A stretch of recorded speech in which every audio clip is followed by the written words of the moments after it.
Well, we are just about to wrap up our show and our season here on Big Red Faceoff. Before we recap the year that the women had, we have to send a huge thank you out to everyone who assisted us during the year over at Liner Rink. We have to thank the head coaches, the assistant coaches, and the players as well. Without their assistance, this show would not be possible. On behalf of the entire Big Red crew and my co-producer, Jared Brissett-Curtin, we thank you very much for joining us all throughout this year. We leave you tonight looking back at the season that was for the Cornell women's ice hockey team. Just down the hallway from the men's locker room sat Doug Dara and his staff, running a program that just came off 2 straight Final Four appearances, coming up short both times. This was the year. The 3rd time was the charm. This year's team was charmed with 6 seniors and a stacked roster that could stand up against the best in women's college hockey. It was time to finally bring home a national championship. Sporting veteran leadership and the stardom of new recruits, the Cornell women's ice hockey team started the season off with a bang. They won their first 4 games of the year in convincing fashion, scoring at least 6 goals in all 4 games, including 9 goals in 3 of those wins. Their first loss of the year came at home in a back-and-forth effort against Dartmouth College. Losses were a rarity for this team, and they always bounced back after adding to that minuscule number. The response after that loss was no different, as the Big Red rattled off 6 wins in a row. They ended the 2011 semester with a split at then number 6 Mercyhurst, winning the first game of the weekend 5-4, but dropping the second decision. It was a loss that the Big Red would think about for a long time, as they had nearly a month off before returning to the ice once again. A new year brought a new chance for a new winning streak, and the team went on their best streak of the season to this point. They won 9 straight, although not all those wins came easy.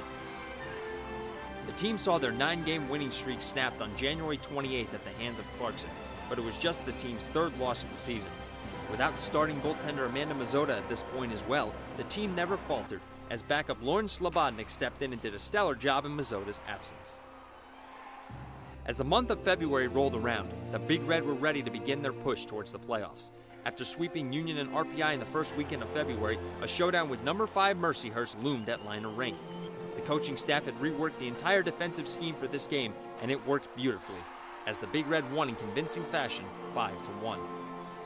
The Big Red won their remaining 4 games of the regular season after that, including a close 3-2 game to close out the season against ECAC rivals St. Lawrence.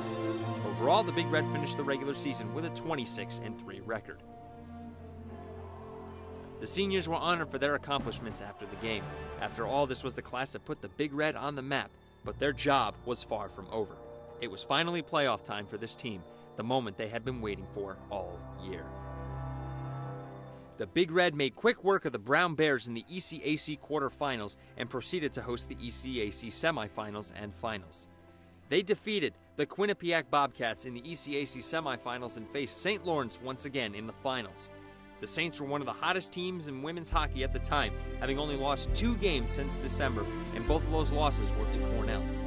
Riding a hot goaltender in Carmen McDonald, the Saints stunned the largest crowd at Liner to this point in the season and won the ECAC title with a 3-1 win. The loss definitely stung, but it was only motivation going forward for the Big Red, who were still going to the NCAA tournament. They were the number 3 seed in the tournament and hosted number 6 Boston University at home in the first round of the tournament. It was a busy weekend overall at Liner Rink, as the men were home for the ECAC quarterfinals.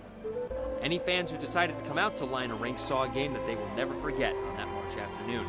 The men had won in double overtime the night before, and it was tough to imagine this game being the follow-up act to that thrilling victory, but they had no idea what was coming next. Boston University jumped out to a quick lead, only to see Cornell come flying back and take a 3-goal lead of their own, until BU tied the game at 7 with just under 2 minutes left in regulation. Both teams had blown 3-goal leads, and we were tied 7-7 going to overtime. Both coaches and all the spectators were expecting a quick result. 1 overtime went by, no result. 2 overtimes went by, we were still tied. We were nearing the end of the 3rd overtime and closing in on hour 4 of the game, and there didn't seem to be an end in sight. You knew something spectacular was going to end this game, and each team had plenty of chances in the overtime periods. Everyone was getting ready for a record-setting 4th overtime when Lauriane Rougeau began a rush that no one will ever forget.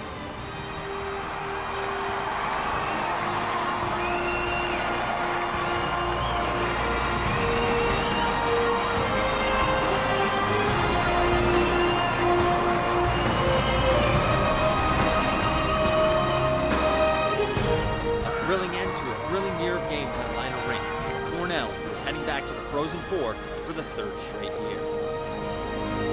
Duluth, Minnesota was the site of this year's Final Four.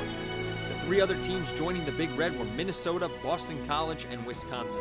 The top four seeds in the tournament were present, so it was going to be a challenge for the Big Red to bring home the trophy. Wisconsin advanced to the championship game right before Cornell took the ice for their game, and they ran into a Minnesota team that was determined to win. A hot goaltender and too many unlucky chances led to the Big Red season ending in the Frozen Four for the third straight year. It was the second straight year they had lost in the quarterfinals and the third year overall. The seniors were disappointed, to say the least. All that hard work over the past 3 years, only to come so close so many times. But what really stung after the game was that the careers of some of the best players in the history of the program had come to an end. But what we will never forget are the memories that they brought and the way they made the city of Ithaca and everyone around the country love and appreciate the Big Red in women's ice hockey. It is a service that neither us, the coaching staff, or the university can ever repay. And the first to preach that, none other than their leader, head coach Doug Darrow. They were Cornell women's ice hockey, and they will never be forgotten. You know, this may seem kind of strange, but I'm going to miss the extra practices, the staying after practice, working one-on-one with these individuals. You know, I remember a coach that came to the NCAA's one other year, and he said to me, he said, you know, your group never wants to get off the ice. He said, I've got a team and I can't convince them to stay out on the ice after practice. You've got girls that you're having to kick them off. And it's certainly a very passionate group, a dedicated group, very close group, team-oriented. You know, for all the things they've done, very humble. Just great people to work with as a coach. Tremendous individuals and great team players. There's something about each person that I'll miss.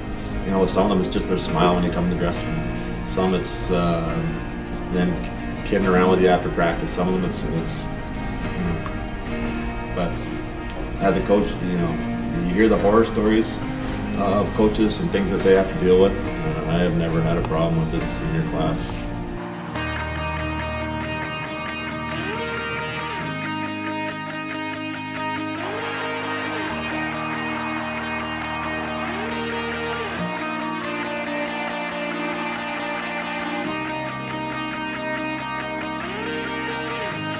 Right outlets to center, and it did cross the blue line, so the Terriers have to come out. Now Rougeau will stick handle. Rougeau in the slot, back in the run, and she scored! Florian Rougeau! With 10 seconds left in triple overtime, and the Big Red are going to the Frozen Four!